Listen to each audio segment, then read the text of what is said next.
are University of Cambridge ESOL examinations, published by Cambridge University Press. This recording is copyright. CD 2. Test 3. You will hear a number of different recordings, and you will have to answer questions on what you hear. There will be time for you to read the instructions and questions, and you will have a chance to check your work. All the recordings will be played once only. The test is in 4 sections. At the end of the test, you will be given 10 minutes to transfer your answers to an answer sheet. Now turn to Section 1. Section 1. You will hear a telephone conversation between a travel company employee and a customer. First, you have some time to look at questions 1 to 5.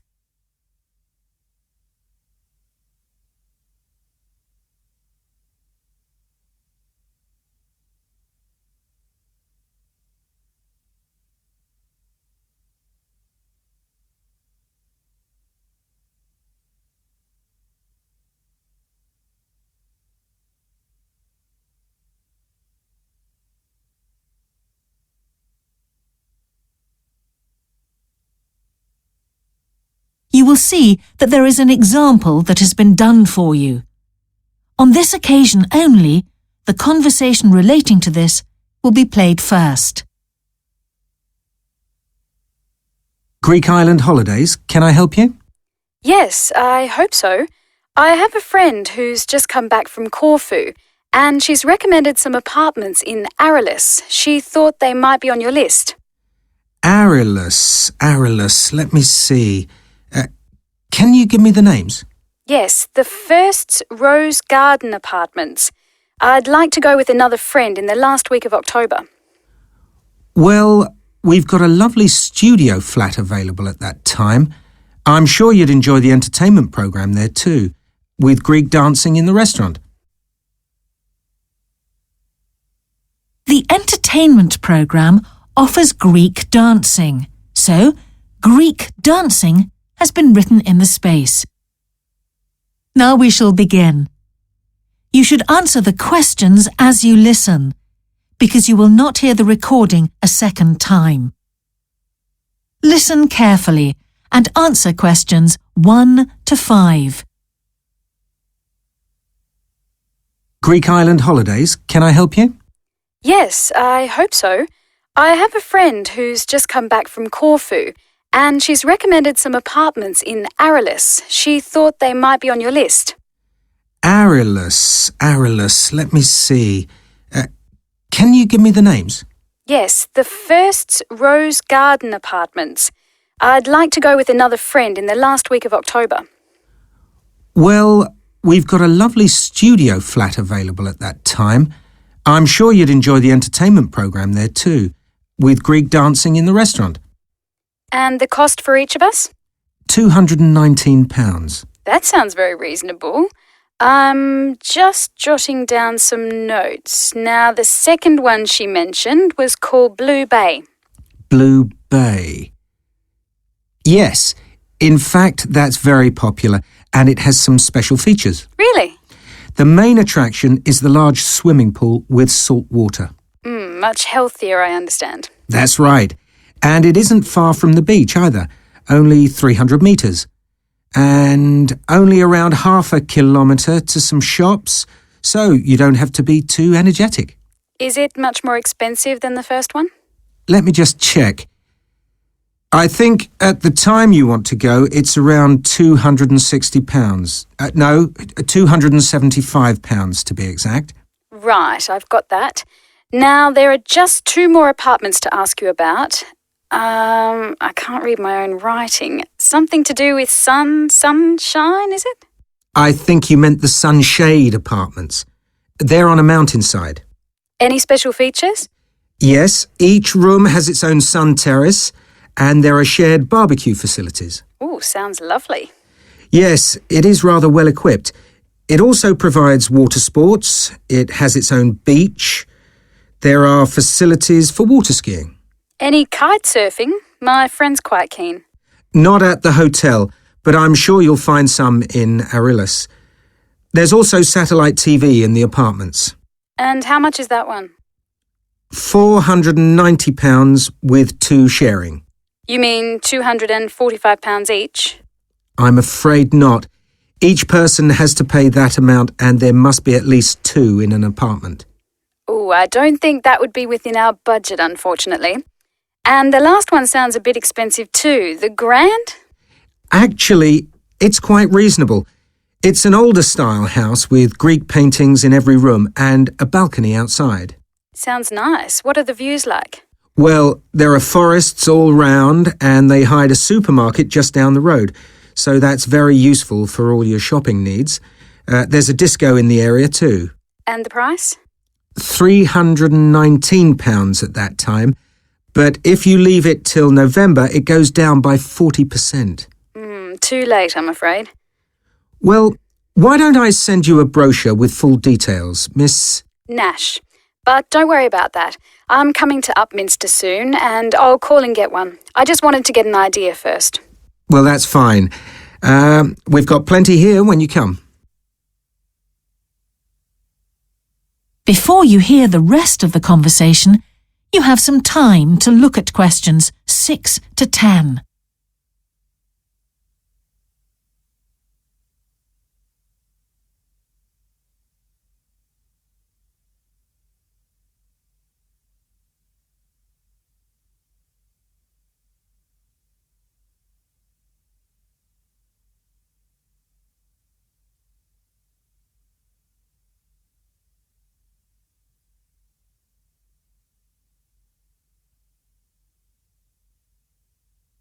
Now listen and answer questions 6 to 10. If you've got a minute, could I just check a couple of points about insurance? I got one policy through the post, but I'd like to see if yours is better. Fine. What would you like to know? Well, the one I've got has benefits and then the maximum amount you can claim. Is that like yours? Yes, that's how most of them are. Well, the first thing is cancellation. If the holiday's cancelled on the policy I've got, you can claim £8,000. We can improve on that, Miss Nash. For Greek island holidays, our maximum is £10,000. That's good. Of course, our holiday won't even cost £1,000 together. It's still sensible to have good cover. Now, if you go to hospital, we allow £600. Yes, mine's similar. And we also allow a relative to travel to your holiday resort. My policy just says their representative will help you. You can see there's another difference there. And what happens if you don't get on the plane? Nothing as far as I can see on this form. Don't you have missed departure? No, I'll just jot that down. We pay up to £1,000 for that, depending on the reason. And we're particularly generous about loss of personal belongings, up to £3,000, but not more than £500 for a single item. Then I'd better not take my laptop. Not unless you insure it separately. Okay, thanks very much for your time. You've really been helpful. Can I get back to you? Your name is... Ben Ludlow. That's Ludlow. I'm the assistant manager here. I'll give you my number. It's 081 260 543 216. But didn't I phone 081 260 567 294? That's what I've got on the paper. That's the main switchboard. I've given you my direct line. Right. Thank you very much for your time. That is the end of section 1. You now have half a minute to check your answers.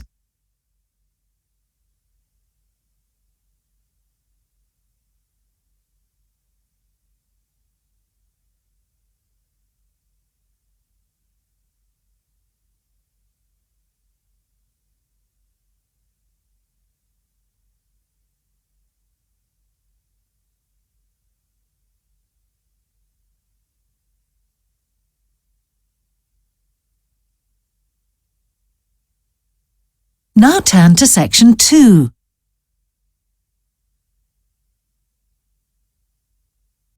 Section 2. You will hear a talk on local radio about a children's theme park. First, you have some time to look at questions 11 to 13.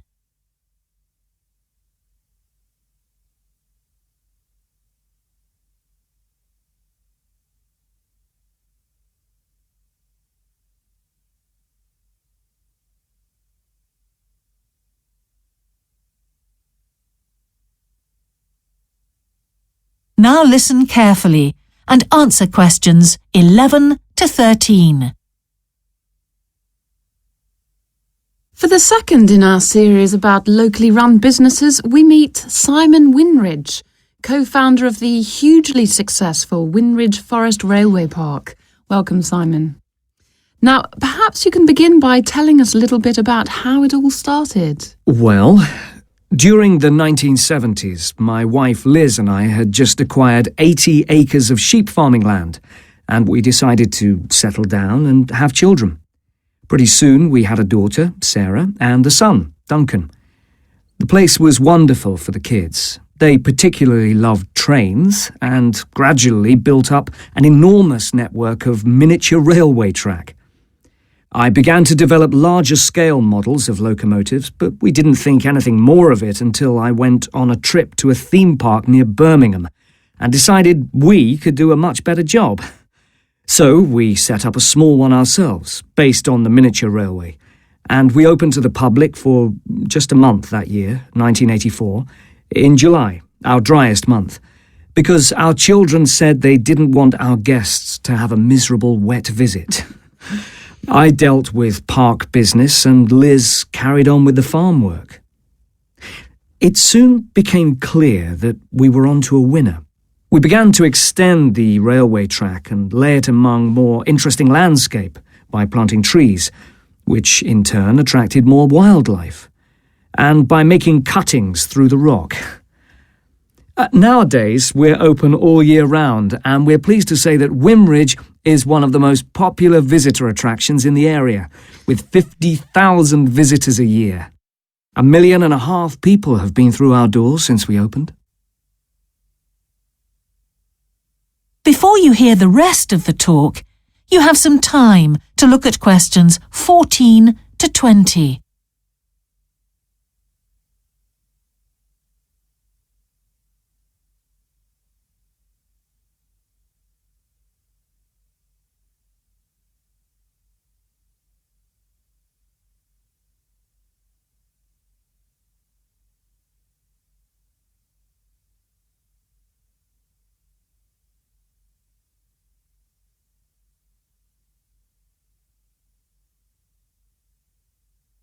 Now listen and answer questions 14 to 20. All these visitors mean we have had to expand our operation, and it's now a truly family concern. I'm near to retirement age, so I only concern myself with looking after the mechanical side of things, keeping the trains going. Liz now devotes all her energies to recruiting and supporting the large squadron of workers, which keep the place running smoothly. We're really pleased that, after some years away teaching, Sarah has now returned to the park and makes sure the visitors are kept fed and watered, which keeps her pretty busy, as you can imagine. Our son Duncan has been a stalwart of the park for the last 10 years, taking over from me in the area of construction. And I'll say a little bit more about that in a moment. And his new wife, Judith, has also joined the team in charge of retail. That's becoming a tremendous growth area for us. A lot of people want to buy souvenirs. Mm-hmm. So have you finished your development of the site for the moment? Not at all. We're constantly looking for ways to offer more to our visitors.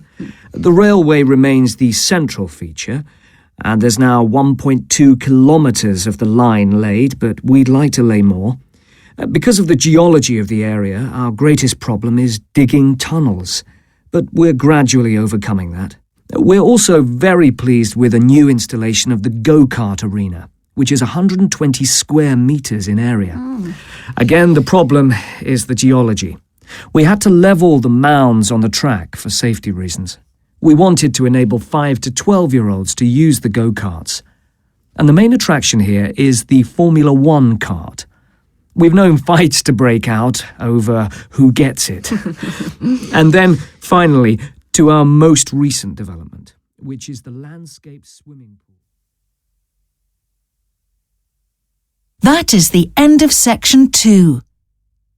You now have half a minute to check your answers.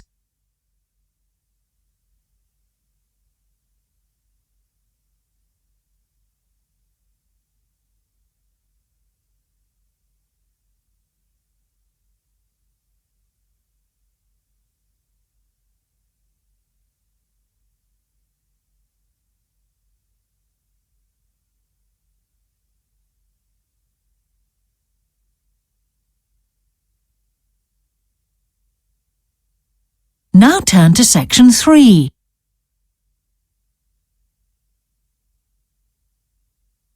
Section 3. You will hear a geography student called Caroline discussing her dissertation with her tutor. First, you have some time to look at questions 21 to 23.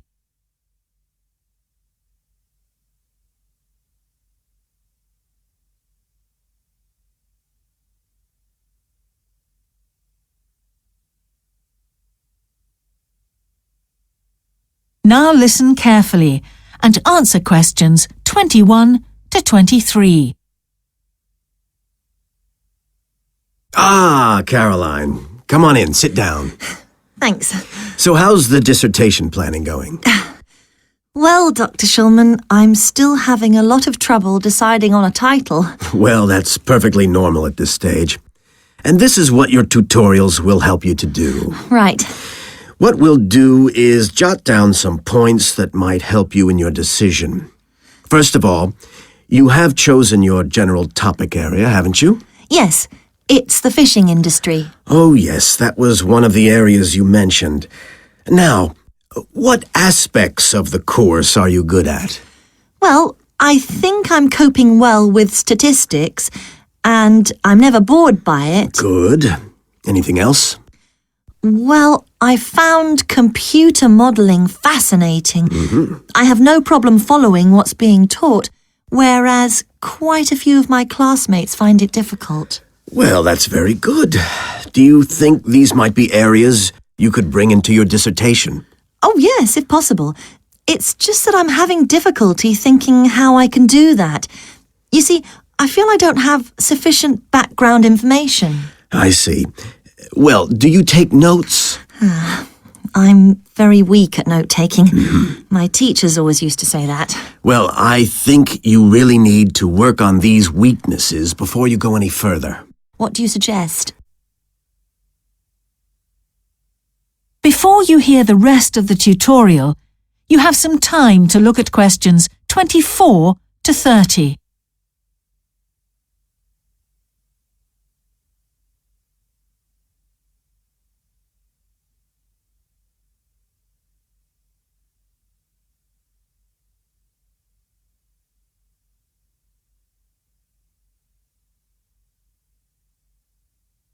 Now listen and answer questions 24 to 30.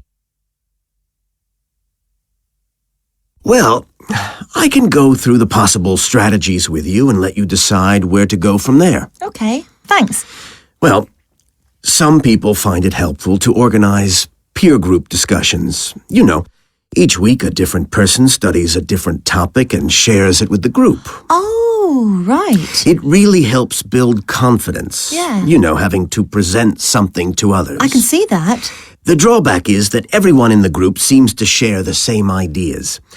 They keep being repeated in all the dissertations. Okay. You could also try a service called Student Support. It's designed to give you a structured program over a number of weeks to develop your skills. Sounds good. Yes, unfortunately there are only a few places. But it's worth looking into. Yes, of course. I know I've got to work on my study skills. And then there are several study skills books you can consult. Right. They'll be a good source of reference. But the problem is, they are sometimes too general. Yes, that's what I've found. Other than that, I would strongly advise quite simple ideas, like using a card index. Well, yes, I've never done that before. It's simple, but it really works because you have to get points down in a small space.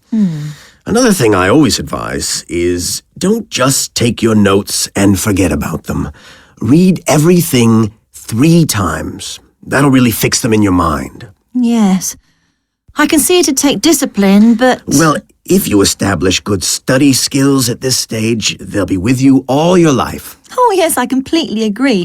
It's just that I don't seem to be able to discipline myself. I need to talk things over. We'll be continuing these tutorials, of course. Let's arrange next month's now. Let's see. I can see you virtually any time during the week starting the 22nd of January.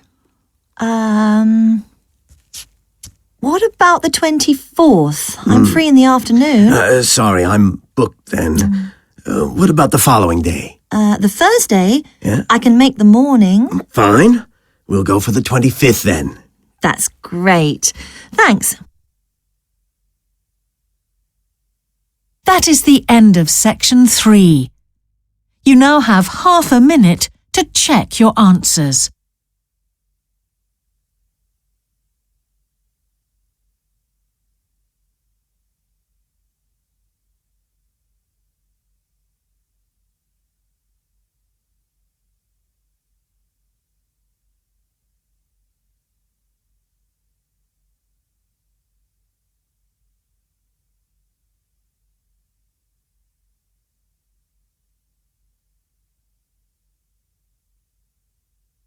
Now turn to section 4.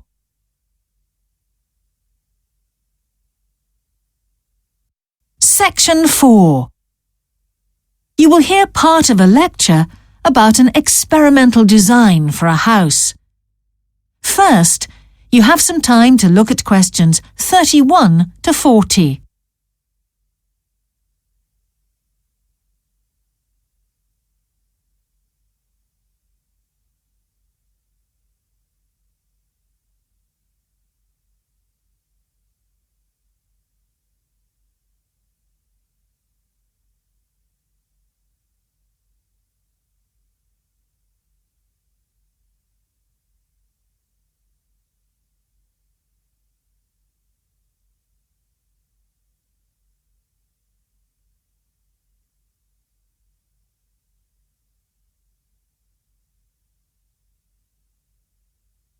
Now listen carefully and answer questions 31 to 40.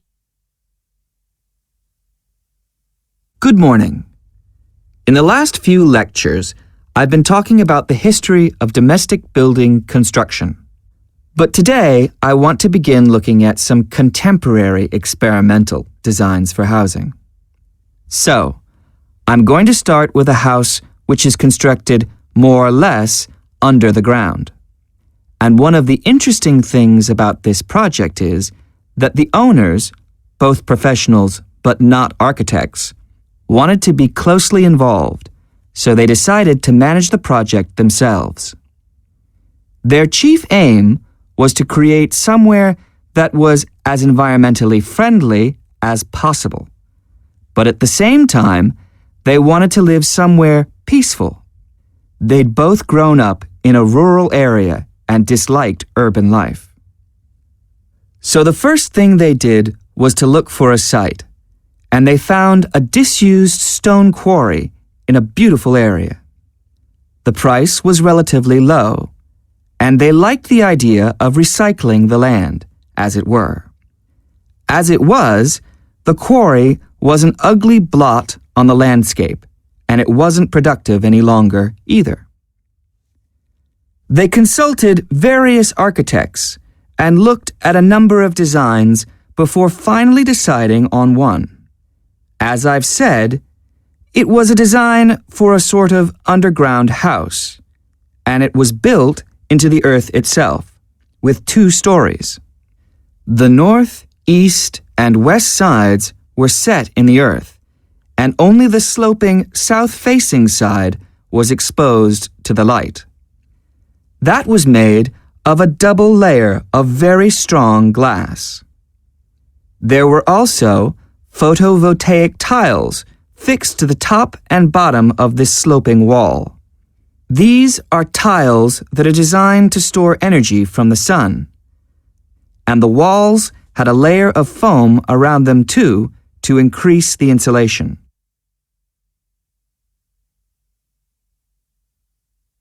Now, what is of interest to us about this project is the features which make the building energy efficient.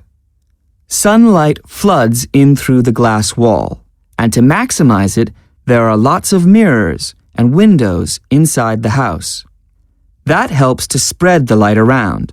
So that's the first thing. Light is utilized as fully as possible. In addition, the special tiles on the outside convert energy from the sun and generate some of the house's electricity. In fact, and it is possible that in future the house may even generate an electricity surplus, and that the owners will be able to sell some to the national grid. As well as that, wherever possible, recycled materials have been used. For example, the floors are made of reclaimed wood, and the owners haven't bought a single item of new furniture. They just kept what they already had. And then there's the system for dealing with the waste produced in the house. This is dealt with organically. It's purified by being filtered through reed beds, which have been planted for that purpose in the garden. So the occupants of the house won't pollute the land or use any damaging chemicals. It's true that the actual construction of the house was harmful to the environment, mainly because they had to use massive amounts of concrete, one of the biggest sources of carbon dioxide in manufacturing. And, as you know, this is very damaging to the environment. In total, the house construction has released 70 tons of carbon dioxide into the air. Now that's a frightening thought. However, once the initial debt has been cleared, and it's been calculated that this will only take 15 years, this underground house won't cost anything, environmentally I mean, because unlike ordinary houses, it is run in a way that is completely environmentally friendly. So, eco-housing like this is likely to become much more.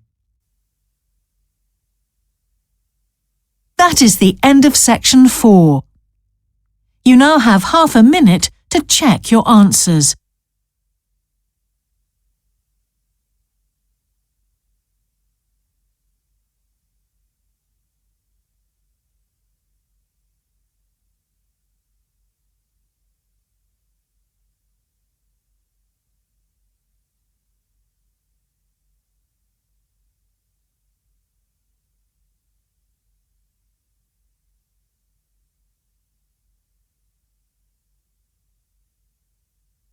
That is the end of the listening test. In the IELTS test, you would now have 10 minutes to transfer your answers to the answer sheet.